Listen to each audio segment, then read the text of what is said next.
మెడలో వజ్రాభరణాలు కోట్లల్లో ఆస్తులట. మేడం సుచరిత మొత్తం నగలే దిగేస్తుందట. మొత్తం మెడలో డైమండ్స్, గోల్డ్.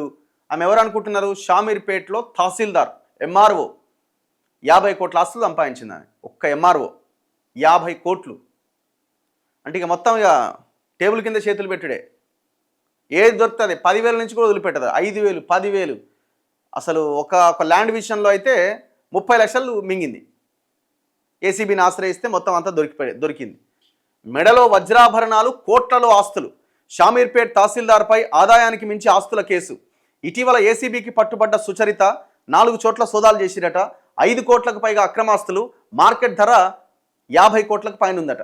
సుచరిత ఇంట్లో 12 లక్షల నగదు ఉందట. 1,20,00,000 ఆభరణాలు ఉన్నాయట. మేడం ఇక మహిళ కాబట్టి ఇక బంగారం మీద ఫోకస్ చేసిందట.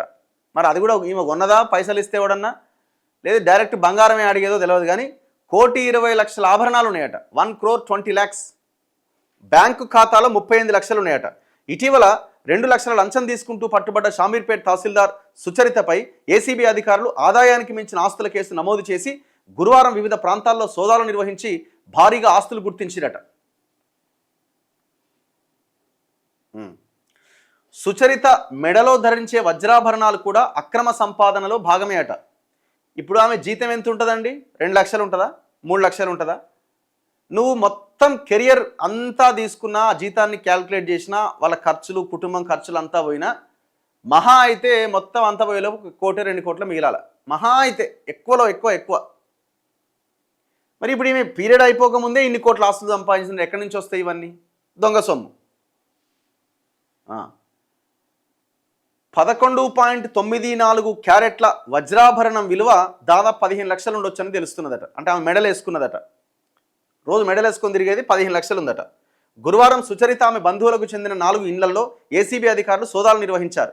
సిద్దిపేట జిల్లా దామరకుంటలో 2 ఎకరాల 17 గుంటల వ్యవసాయ భూమి, హైదరాబాద్లోని వివిధ ముఖ్య ప్రాంతాల్లో 3 ఫ్లాట్లు, కీసర, ఖానామెట్లో 2 ఇండ్ల స్థలాలు సుచరితకు చెందినవిగా ఏసీబీ గుర్తించింది. సుచరిత ఇంట్లో జరిపిన సోదాల్లో 12 లక్షల నగదు, బ్యాంకు ఖాతాల్లో 38 లక్షల బ్యాలెన్సు, వోక్స్ వ్యాగన్, హొండాయ్, క్రెటా కార్లతో పాటుగా 1,20,00,000 విలువైన బంగారు, వజ్రాభరణాలు ఏసీబీ అధికారులు సీజ్ చేశారు. సుచరిత ఆస్తుల విలువ 5,55,02,465గా ఉన్నదని, ఇది కేవలం రిజిస్ట్రేషన్ ధర ప్రకారమే. వాస్తవ మార్కెట్ విలువ 50 కోట్లకు పైగా ఉండొచ్చని తెలుస్తోంది. గత నెల 26వ తేదీన ఒక ఫైల్ క్లియరెన్స్కు సంబంధించి ఎకరానికి ₹1,00,000 చొప్పున 30 ఎకరాలకు 30 లక్షలు డిమాండ్ చేసి అడ్వాన్స్గా 2 లక్షల లంచం తీసుకుంటుండగా సుచరితను ఏసీబీ అధికారులు పట్టుకొని జైలుకు తరలించారు. ఆ పైన సుచరిత అక్రమ ఆదాయానికి సంబంధించి ఏసీబీ అధికారులు ప్రాథమిక విచారణ నిర్వహించి ఆదాయానికి మించిన ఆస్తుల కేసు నమోదు చేసి గురువారం సోదాలు నిర్వహించారు. సుచరితకు సంబంధించిన ఆస్తుల విచారణ కొనసాగుతోందని ఏసీబీ డీజీ చారు సిన్హా తెలిపారు.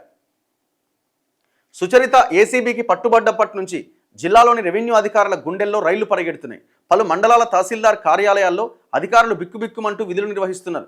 పలువురు తహసీల్దార్లు సెలవులో వెళ్లిపోతుండగా కొందరు కార్యాలయాలకు రాకుండా తప్పించుకుంటున్నారు. ఓ తహసీల్దార్ అయితే ఏకంగా తన కార్యాలయంలోనే అస్వస్థతకు గురై ఆసుపత్రిలో చేరిండట. ఇప్పుడు ఆసుపత్రిలో చేరిన ఆయన ఇంటి మీద రైడ్ చేయాలి. ఎంత దారుణం ఇది, ఎంత అన్యాయం ఇది. ఇక నగదు కట్టాలట ఇవన్నీ. ఇక వజ్రాలు చూడు. ఇక అధికారులు స్వాధీనం చేసుకున్న విలువైన వజ్రాలట, జమ్స్.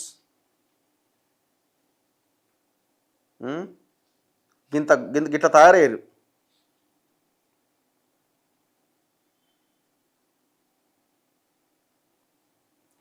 సస్పెండ్ అయిన ఎక్సైజ్ సిఐ పైన ఆదాయానికి మించిన ఆస్తులట. 88 లక్షల అక్రమాస్తులు గుర్తించారట. ఏందో ఇది, ఇట్లా తయారయ్యారు.